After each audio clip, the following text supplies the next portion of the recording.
강원도 강릉이래요. 빨간 모자. 옛날 어느 마을에 귀한 여시가가 살았어요. 그 언나는 할머니가 만들어줬는 빨간 모자를 늘 뒤잡아 씌고 댕겼어요. 그래서 마을에서는 그 언나를 빨간 모자라 불렀댔어요. 그래도 어느 날 어머니는 빨간 모자로 불렀어요. 연마을에 사시는 할머니가 괜찮으시대. 그러니 니가 가가지고 좀 보살펴드래. 괜히 한눈 팔지 말고 할머니 댁으로 바로 가이대. 어머니는 빵하고 포도주로 담은 바구미를 빨간 모자 손에 쥐켜줬어요. 빨간 모자는 걱정 붙들어 매라며 씩씩하게 답하고 지르 나섰어요. 할머니 댁으로 가는 길은 난기 빽빽한 숲을 지내가야 됐어요. 빨간 모자는 무섭지 않았어요. 왜서 그래 남은 빨간 모자 야가 쬐끄만 해도 보통 내기 아니거든요. 이때 콧노래를 흥얼거리며 숲지를 걸어가던 빨간 모자를 지켜보는 눈이 있었댔어요. 바로 동네에서 숭악하기로 일어난 늑대였어요. 이쁜 빨간 모자를 썼다 야. 귀여는 나야. 그다타게 짓이 나가지고 니 어디로 가나. 눈앞에 늑대가 나타나서 말을 걸으니 빨간 모자는 놀램줄에 나자빠질 뻔했지만 꾹 참았어요. 나자빠지면 도망도 못 가고 잡아먹힐 것 같았거든요. 떨리는 목소리로 채워 따듬고 빨간 모자는 대답했어요. 연마을에 사시는 할머니 댁에 뱅간호 하러 가요. 그 순간 늑대는 생켰어요. 할머니를 잡아먹고 빨간 모자까지 잡아먹으면 오늘은 배 터지게 밥은 먹겠구나 생켰어요. 그러려면 일단 빨간 모자가 늦게 도착하게끔 꼬셔야 했어요. 언나가 뱅간호로 가다니 니 참 아고 됐다 야. 꽃다발도 가져가면 더 좋아하시겠는데 저 옆에 꼬불쳐 가면 이쁜 꽃밭이 있어. 꽃이 계락이야. 거기서 꽃다발을 만들어 가지고 가봐봐. 어머야라 대우 좋은 생각이 장가. 늑대하지요. 고맙고 말그래요. 천지도 모르는 빨간 모자는 늑대가 앓고 준 꽃밭 쪽으로 들고 떼었어요. 그다탄 빨간 모자 뒷모습을 지켜보며 늑대는 혼자 키득키득 웃었어요. 천치 같은 언나가 오늘 밥상을 다 차려줄 것 같았거든요. 늑대는 그 질로 빨간 모자 할머니 댁으로 들고 떼었어요. 할머니 댁 앞에 도착한 늑대는 똑똑 문을 두드렸어요. 똑똑하고 못 뛰쳐본 늑대는 목소리를 간다하게 바꿔서 빨간 모자를 입 내려냈댔어요. 할머니 빨간 모자래요. 뱅간하러 왔어요. 들어오느래. 할머니가 많이 괜찮은지 채워 모갱이 같은 소리만 들려왔어요. 늑대는 씩 웃음이 집 안으로 들어갔어요.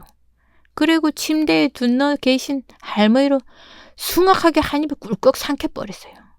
그런 뒤에 할머니 옷장소 옷을 꺼내 감쪽같이 변장하고는 침대에 둔너 빨간 모자를 지둘렀어요. 그때 한쪽으로는 천지도 모르고 빨간 모자는 꽃밭에서 이쁜 꽃들을 마서 꽃다발을 맹글고 있었어요.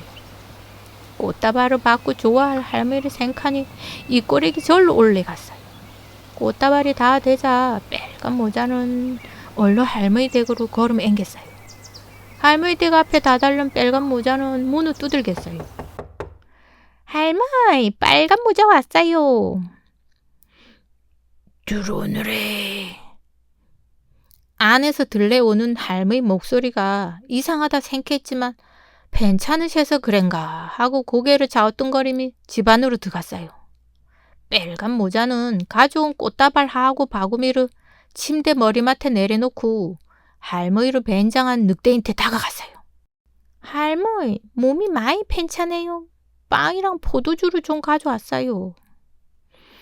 야야라 고마워래.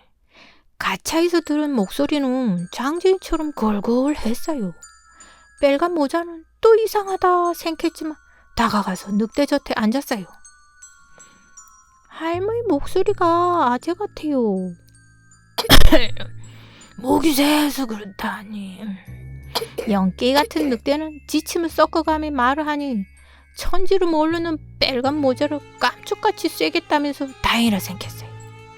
빨간 모자는 걱정스러운 표정으로 이불 속에 있는 할머니 손을 꺼내 꼭 잡다 깜짝 놀랐어요.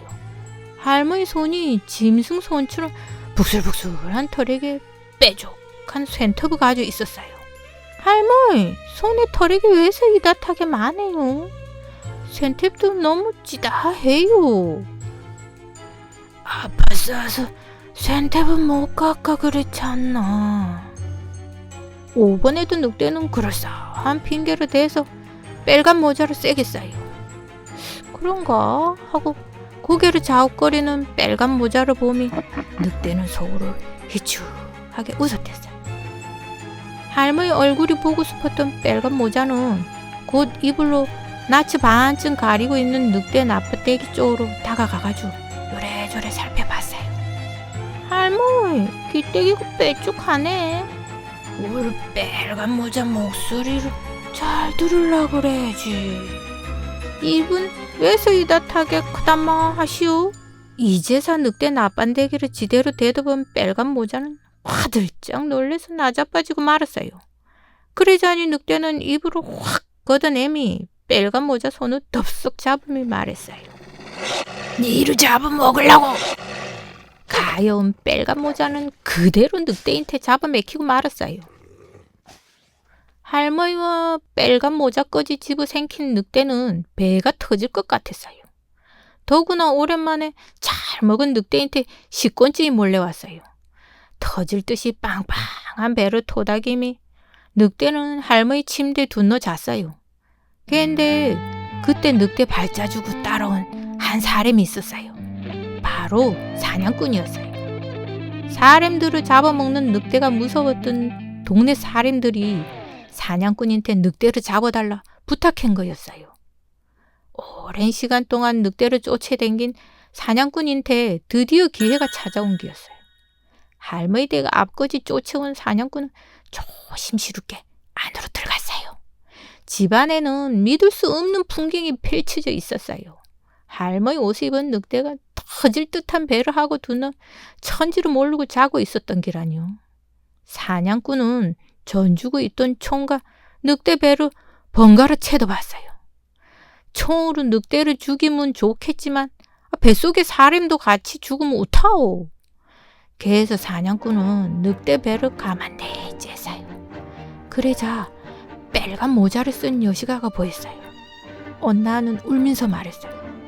아재요, 늑대 뱃속에 할머니도 있어요. 꺼내주세요. 걱정 붙들어 매라니 아재가 구해줄 거니. 사냥꾼은 뱃속에서 할머니도 꺼내들인 후 돌로 늑대 배를 가득 채우고 도로 꼬매 놨댔어요. 할머니와 빨간 모자는 사냥꾼과 함께 집 밖으로 몸을 숨겼고 잠시 후 늑대는 잠에서 깨났어요. 목이 마른 늑대는 잠에 취한 상태로 집 밖으로 비틀비틀 걸어 나왔어요. 이상하게 배가 무겁고 목이 말랐어요. 늑대는 많이 먹어 그런 것일 뿐이라 생각하며 가차온 웅굴물로 향했어요. 물을 먹고 소화를 시키면 괜찮아질 것 같았거든요.